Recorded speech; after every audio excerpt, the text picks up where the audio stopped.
përplasje e fortë mes Izraelit Turqisë për Sirinë.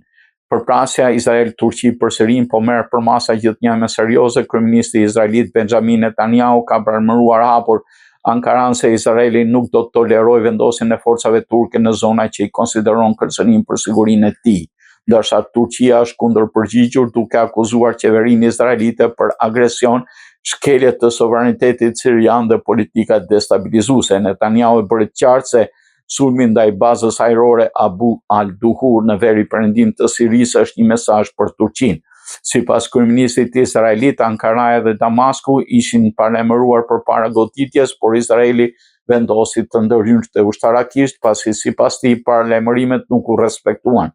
U tha mos e bëni ata nuk e kuptuan, duhet t'ja bënim ta kuptonim, deklaroi Netanyahu. Qeveria izraelite pretendon se Siria ishte pranë lejimit të vendosjes së trupave turke në Abu al-Duhur dhe si një prani e tillë do të përbënte kërcënim për sigurinë e Izraelit. Mesazhi nga Tel Avivi ishte i prerë: Izraeli nuk do pranojë një zgjerim ushtarak turk në Siri.